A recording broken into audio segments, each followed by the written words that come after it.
Well, look, one of the biggest disappointments of the current president is that he came in promising hope and change and unity, and he ended up being incredibly divisive.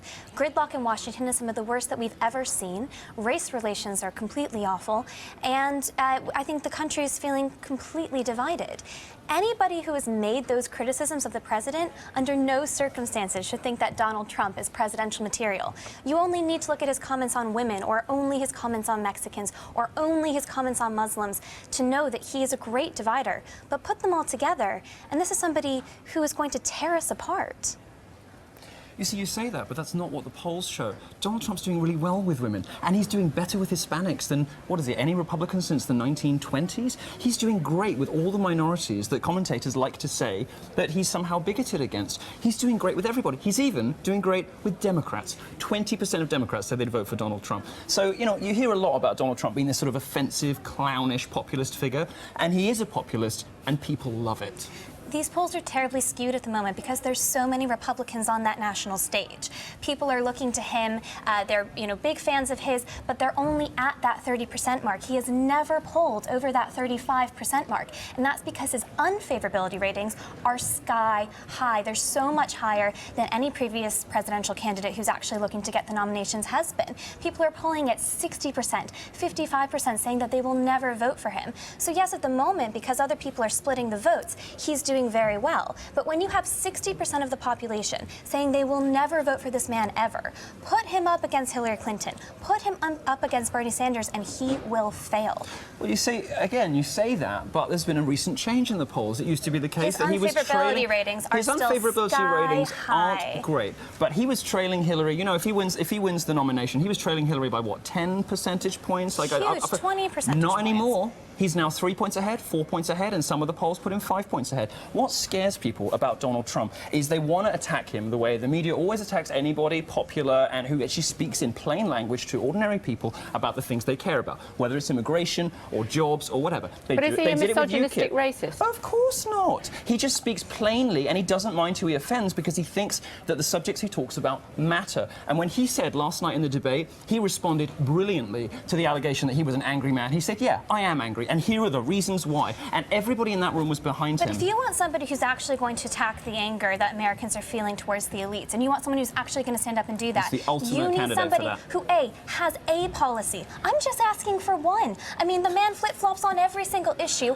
All he says is, I'm going to make America great again. He's totally consistent on immigration. And by the way, saying that millions of people, regardless of who they are individually, cannot come into your country is not an immigration policy, it's also not constitutional. As Rand Paul has pointed out many times, so much of what he proposes. People agree with him, and people do not agree with overthrowing the Constitution in America. I promise you that. Donald Trump was saying, let's look at whether we should have a temporary halt on Muslim immigration before Cologne. Now Cologne has happened, the whole game has changed. I don't think Americans the whole game are watching has changed. Germany, and they're thinking, oh my goodness, we do not want this in America. I don't think and that the only Americans have Republican become candidate, racist Don't do pointy fingers. The only Republican candidate who was saying this was Trump. Trump has been right about immigration, over and over and over again, and he's been ahead of everybody else doing it. There are deeply conservative candidates like Senator Ted Cruz who are very skeptical of immigration and who have come down hard, who have even said, I want to build a wall with Mexico. Now, I don't particularly... Well, he said it after Trump. I don't particularly want to subscribe to that, but there are other candidates out there who are offering these ideas to voters. And they're polling at 2-3%. Ted Cruz is about to beat him in Iowa. You know what? There are other candidates. No. I think the bigger point here is that I am completely understanding of Americans who are frustrated and skeptical of the current system now. What I don't understand is how, when you have other options, you could possibly say that somebody who has been so sexist and so rude against other ethnicities. And women don't agree with you. Hispanics don't agree with you. Most of Blacks them do. don't agree with you. They don't. Massive generalization, surely. No, it's based on poll numbers. Trump is rating higher with blacks, higher with Hispanics, and higher with women than any other Republican candidate for decades. Still talking. There's a campaign in the United Kingdom. What ordinary voters believe about Donald Trump is so different from what you'll hear from the media and the commentariat. It is untrue. Milo, the media did this with UKIP. It backfired. It did it with Corbyn. It backfired. It's doing it now with Trump, and it will backfire here Milo, too. And Sanders, for that matter. But you and I would agree that UKIP and Jeremy Corbyn are not going to be Prime Minister of the UK anytime soon. No, but Trump, on the other hand, does have a chance to make America great again. All the suggestion in the polls is actually that he doesn't, that those more moderate candidates are much more likely to beat Hillary Clinton. Donald That's Trump not what the latest numbers show. Yes, it is. He is doing if he won the nomination today, but we're still talking about tiny percentages in comparison to the majority of the population. Let Milo speak. If he were a sexist and a bigot, wouldn't he be doing terribly with minorities? Wouldn't he, in fact, have at least an average rating with minorities? He doesn't. He has the best numbers with minorities of any Republican candidate in decades. I have no idea what's in his heart. I have no idea if in his heart he is a racist or a bigot. Frankly, I think I'm not sure he is either. He's such a populist. Look how many women are in his businesses. He is such a populist that I think if Americans were skeptical of young white women coming into the country, he would go on TV and say that we should ban them. He is such a populist. All he is doing is trying to feed in to what he thinks is going to make him a winner and get him votes, which is why we've seen him flip-flop on every single issue. He's been willing to say anything. I think people are feeding into him to some extent because they like that he isn't PC, they like that he's an alternative to the establishment, but a man who had the opportunity to actually talk about the serious issues ran with fear and emotion and has made outrageous and hurtful and wrong comments. He's lied on air. You see, where we differ is rates. I don't care about feelings. I don't care about offense taking. Do you care about the facts? Do you care about lying about the number of people? I don't care about offense taking. I don't care about feelings. You say, oh, he's so offensive, he's so bigoted, he says the awful things about women. American voters don't care either. They agree with him and they agree with me. I care about facts and I care about the Constitution and I care about upholding the rule of law. And Donald Trump threatens all of those things. And his idea, especially with Barack Obama making this executive action on gun control, this precedent has now been set that if Donald Trump comes in, he's going to be able to use executive action to make some very dangerous decisions. But Trump is saying he wants to repeal the unlawful things that Obama has done. I mean, Obama's come in and tried to undermine the Second Amendment, which I think we both are strong supporters of, at every available opportunity. You know, he has used his relationship, he has put in place an attorney general who hates the Second Amendment, who wants to take guns off everybody. He himself wants to take guns off everybody. He's tried to undermine it every opportunity. Trump's the one who's come in and said, I will repeal President Obama's unlawful executive actions. I'll appeal President Obama's unlawful executive actions, and I'll put in place my own. Both men are not the example of presidential material. To be fair, it's not just him that said that. It's not just him that said that. Several candidates have said that. Yeah. What would the USA look like if he was president? Well, luckily we have a system that has a lot of checks and balances. I think it would actually be very difficult for President Trump to put into place a lot of the things that he proposes. But given the fact that the past 8 years have been defined by gridlock, the economy remains relatively stagnant, I think you would see so much more of that. Look at President Reagan. He was a B-list Hollywood actor, but the reason that he became such a great uniter and such a great politician is because he took the time to read and to create policies. But Trump is a Reaganite candidate.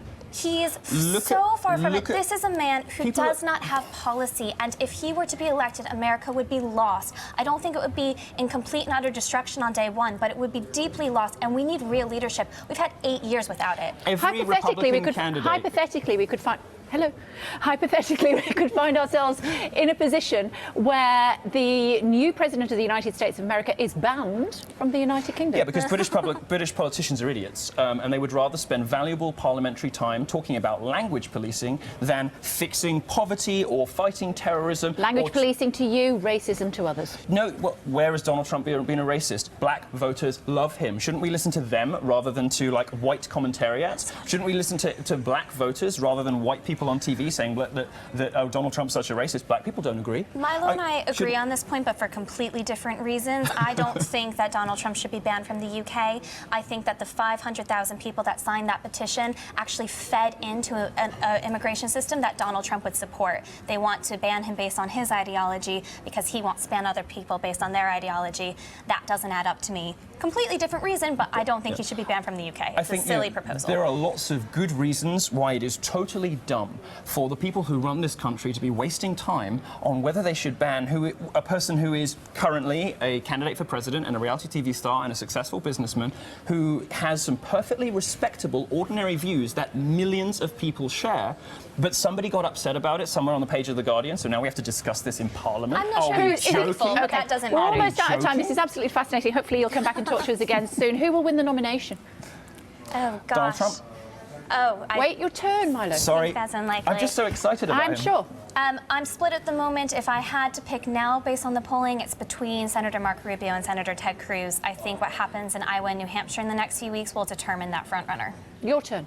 Can't stump the Trump. Donald Trump is going to win. He's going to get the nomination, absent sort of gerrymandering from the Republican establishment, which is still a possibility. He will win the nomination. What the latest polls show is if he does, he'll beat Clinton. And he'll make America great again? He will make America fabulous. Oh, dear. Told you it was going to be a great debate, didn't I? Hopefully you two will come back again soon. we will. It's Thanks for having great us. to talk to you. Thank you very much indeed. You didn't frankly have the balls to put country before party.